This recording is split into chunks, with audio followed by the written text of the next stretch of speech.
میرے بھائیوں، ایمان والے کو چاہیے کہ اپنے دل میں یہ بات بٹھا کر کے رکھے کہ اللہ بہت رحمتوں والا ہے،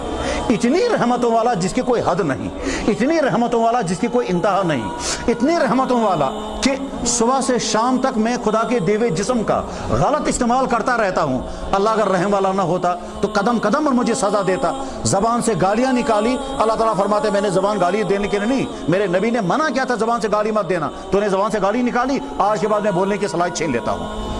تم نے آنکھ سے نامحرم کو دیکھا، میں نے منع کیا تھا اور کہا تھا ہرگز نامحرم کو مت دیکھنا، تو نے صبح سے شام تک اپنی آنکھ کا غلط استعمال کیا، کل صبح سے تیری آنکھ کی لائٹ ختم۔ تو نے دماغ کے اندر برے چیزیں لائیں اور بری چیز، میں نے منع کیا تھا اپنے دماغ کو بری چیزیں مت لانا، مگر تو نے اپنے آپ کو کنٹرول نہیں کیا، کل سے تیرا دماغ ڈیڈ اور تو پاگل خانے میں جائے گا، مگر نہیں، تو نے اپنے دل میں برے خیالات رکھے، دل میں برے پلان بنائے، کل سے میرے دل کا ہارٹ پیشنٹ بنا دوں گا یا تیرا ہارٹ اٹیک کروا دوں گا تاکہ تو کسی ہسپتال میں پڑا رہے گا، مگر نہیں، اللہ ایسا نہیں کرتے ہیں کیونکہ اللہ بہت رحیم ہے، اس کے رحمتوں کی کوئی انتہا نہیں، یہ رحیم ہی ہیں۔ اگر رحیم نہ ہوتے تو میرے بھائیوں ہم کشمیریوں کو تو زندہ رہنے کا حق بھی نہیں ہے، ہمارے حالات وہاں تک پہنچے ہیں کہ زندہ رہنے کا ہمیں حق نہیں ہے۔ جس طرح کے گناہوں پر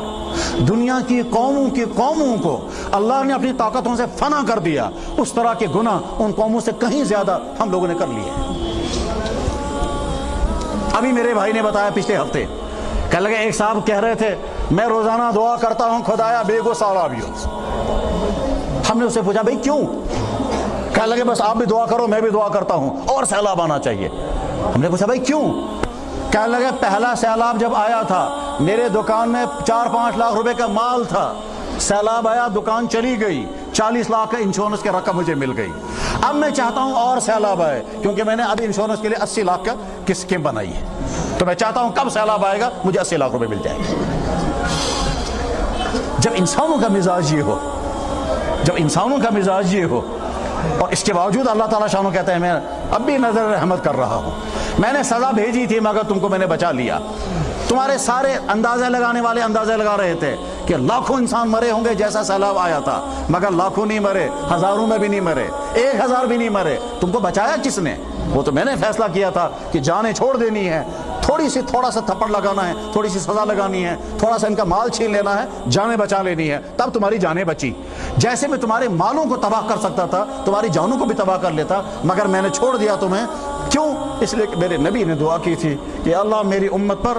ایسی سزا نہ آنے پائے کہ یہ لاشوں کو دفن کرنے سے بھی عاجز آ جائیں، ایسی سزا۔ اور میرے بھائیو ایک صاحب نے تو مجھے بتایا،